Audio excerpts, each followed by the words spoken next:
sometimes one of the most shocking parts about immersing yourself in another culture is the extent to which that culture becomes part of you. From 2007 till 2009, I served as a volunteer with the United States Peace Corps. I served in the country of Ecuador, and I lived in the city of Guayaquil. And when I woke up this morning, I was thinking about my service there because it was raining. And in the time that I had lived in Guayaquil, we had some of the most horrible and historical rainstorms that ever happened in that country and in that region. It actually made international news, the amount of rain that we were getting. And one of the things that I learned in the barrio, or the community that I worked in, is that when it's raining, people really don't go outside. So many people who live in Ecuador don't really have cars, or at least people that I was working with, don't really have cars or access to their own modes of transportation. It's pretty rare for them to even leave the neighborhood that they're living in, and so if it's raining, you kind of just stay inside and stay in your house for that day.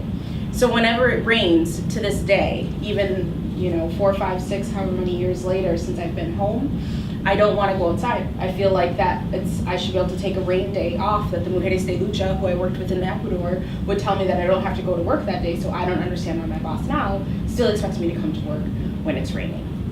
And they kind of say, like, you are what you eat.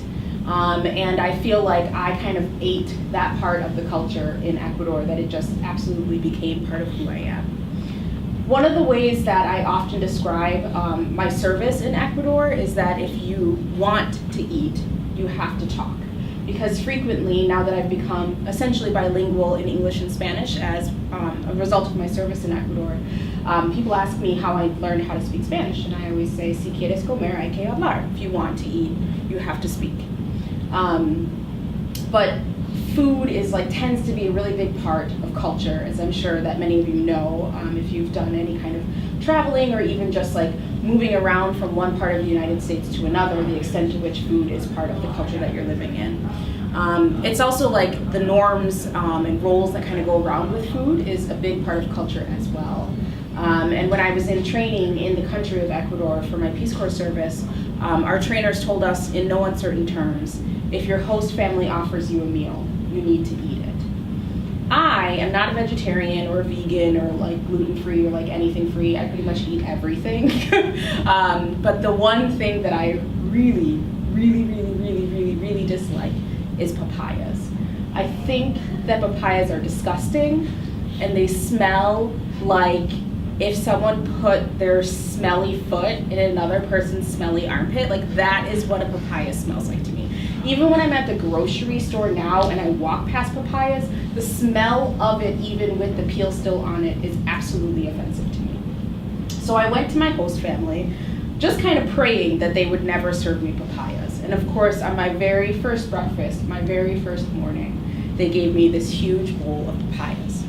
Chopped up papaya, so when you have it in the skin, it holds in the pungent smell, but then you chop it up and you put it in a bowl, and it's just absolutely overwhelming my senses. And so I sit down to this huge bowl of papaya, and I'm gonna have to eat this. If I want them to know that I care about them and respect them, I'm gonna have to eat these papayas.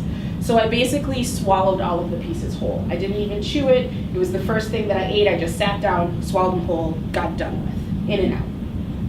The next morning, they served me papaya again, and I was like, oh, this is gonna become a problem. It's a pattern. So I think that day I probably saved it for last so that it didn't kill my palate. I ate the rest of my breakfast, and then I swallowed all of the papaya pieces whole. This went on probably for a week and a half. Every day they're serving me papaya. Occasionally it would be mixed in with other fruits, which is even worse than papayas by itself, because other fruits are delicious, and then the papaya infiltrates everything else that's in the bowl. It makes everything taste like disgusting papaya, despite the fact that it's a delicious pineapple. But I'm just swallowing these things whole every single morning. So one day my host mom comes to me and she says, Teresa, do you like papaya? And I'm I don't want to answer the question because I feel like I'm going to insult her by telling her that I think that papayas are disgusting and offensive in all ways, and that they just kill my senses. So I said, I don't really like papaya. And she said, I knew it. My husband and I, my host father and her had been having conversations, like bed talks, as they were falling asleep for the night, trying to decide if their new host daughter, Theresa, actually liked papaya. She thought that I didn't like the papaya because I would eat it first, and she knew because of other meals that I would eat with her that if I really like something, I save it for last. And that I wouldn't like savor it or like kind of take my time with it. She's like, it seems like you're not even chewing it. I'm like, that's the thing I'm not gonna do. No, I'm not chewing it, I'm just swallowing them. Her husband thought that I really liked them because I would eat them right away, and that I ate them so quickly that I was just gobbling them up. And I said, no, I really don't like papayas. And she said, okay, you don't have to eat the papayas, and you can just tell us if you don't want to eat them. And I said, well, I didn't want to be disrespectful. I didn't want you to think that I didn't like you. And she said, Theresa, you live in this house now, you're part of our family, you're one of us, and you don't have to do everything that we're doing just because we're doing it. And so I kind of learned a lesson that day from my host mom. She kind of taught me that you don't have to completely immerse yourself in a culture, like you can still keep parts of yourself. So much of me believed when I went into the Peace Corps that in order for me to be a successful real volunteer, I needed to completely change my personality and like be everything that everyone wanted of me. My host mom taught me that you don't have to do that. If you don't like papaya, you don't have to eat it.